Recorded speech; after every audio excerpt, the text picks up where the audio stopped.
بسم اللہ الرحمن الرحیم۔ آپ کا یہ سوال کووڈ-19 یعنی کرونا کا جو ٹیکہ اور ویکسین آنے والا ہے اس کو لگانے کا شرعی حکم کیا ہے؟ یہ سوال بہرحال قابل غور ہے۔ سب سے پہلی بات تو یہ کہ یہ نئی بیماری، نیا مرض، وبائی شکل جس نے پورے عالم کو گھیر لیا، یہ خود انسانیت کے لیے تباہ کن اور آزمائش میں ڈالنے والی ہے۔ اس بیماری کے علاج کی تفتیش اور جستجو اور اس پر تحقیقات دنیا کے ملکوں نے شروع کی۔ امریکہ، فرانس، چائنا، روس اور دیگر ممالک ویکسین بنانے کے دعوے کر رہے ہیں اور عنقریب مختلف ممالک کے لوگ اس کا ٹیکہ کچھ تیار کر چکے ہیں اور مزید کچھ تیار میں لگے ہوئے ہیں۔ سوال یہ اٹھتا ہے کہ اس ٹیکے کو لگوانے کا شرعی حکم کیا ہوگا؟ تو اس کا جواب یہ ہے بنیادی طور پہ کہ رسول اکرم صلی اللہ علیہ وسلم نے فرمایا کہ لِكُلِّ دَاءٍ دَوَاءٌ إِلَّا السَّامَ، کہ موت کے علاوہ ہر بیماری کی دوا موجود ہے۔ اس حدیث میں دنیا کے تمام میڈیکل سائنس کے ایکسپرٹ اور ماہرین کے لیے دعوت فکر ہے کہ وہ ہر بیماری کی دوا تلاش کرنے میں جٹے رہیں جن کی دوا ابھی تک تلاش نہیں ہو سکی ہے۔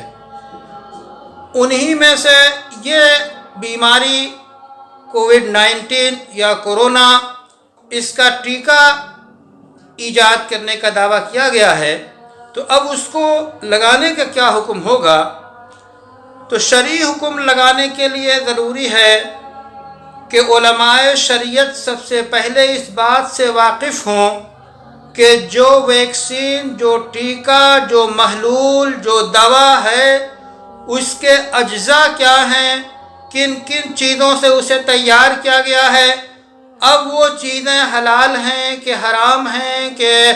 جو ہے شبہ والی ہیں، اس کا تجزیہ جب تک علماء شریعت نہ کر لیں اس وقت تک حکم لگانا مشکل ہوتا ہے۔ اور اس وقت دنیا میں بہت سے ایسے ٹیکے ہیں جیسے پولیو کا ٹیکہ جو اقوام متحدہ کے تحت دنیا کے ملکوں میں لگایا جاتا ہے اور اس ٹیکے پہ فارمولہ درج نہیں ہوتا، لکھا ہوا نہیں ہوتا، اور نہ اس ٹیکے کو،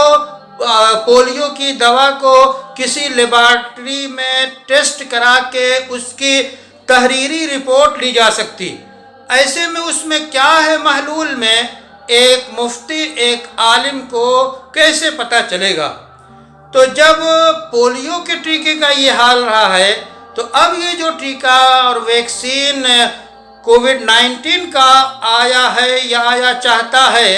اس سلسلے میں شبہات بھی ظاہر کیے جا رہے ہیں۔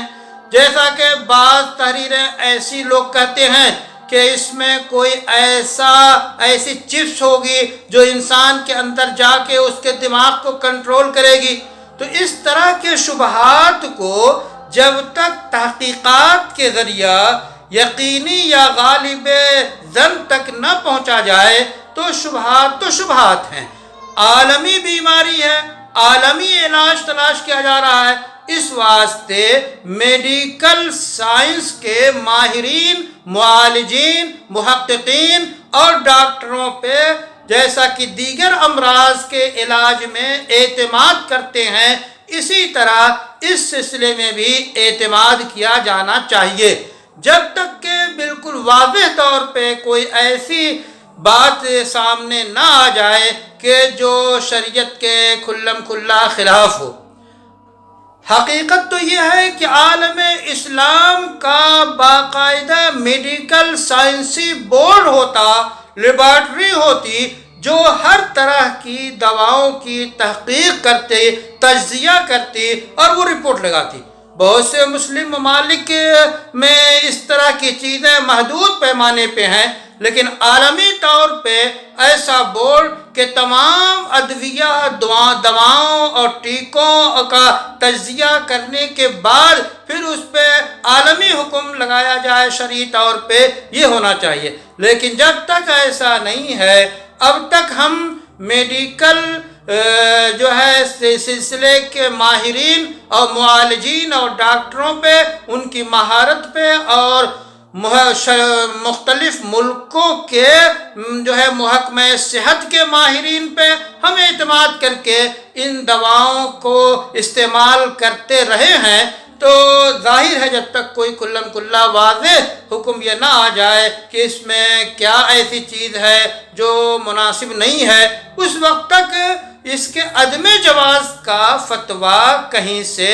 ابھی تک نہیں دیا گیا ہے، اور فتویٰ دینے میں اس میں غور بھی کرنا چاہیے، جو ہے توقف بھی کرنا چاہیے، چونکہ ایک عام چیز ہے اور اس کا علاج چونکہ بڑے پیمانے پہ حکومتی سطح پہ ہر جگہ کیا جا رہا ہے، تو اس کا لحاظ رکھنا ہوگا، اور بظاہر یہی ہے کہ ہمیں اس پر اعتماد کرنا چاہیے۔ لیکن آپ کو ہندوستان کے دستور نے یقیناً اس بات کی اجازت دی ہے کہ کوئی بھی ٹیکہ ہو، اس ٹیکے کے لگانے اور لگوانے پہ کوئی آپ کو مجبور نہیں کر سکتا۔ یہ دفعہ موجود ہے، اس دفعے کی موجودگی میں اپنے حساب سے جیسے جو ہے حالات ہوں اور جیسی بیماریاں ہوں، جیسا ماحول ہو، اس اعتبار سے دواؤں کا انتخاب اور استعمال کیا جانا چاہیے۔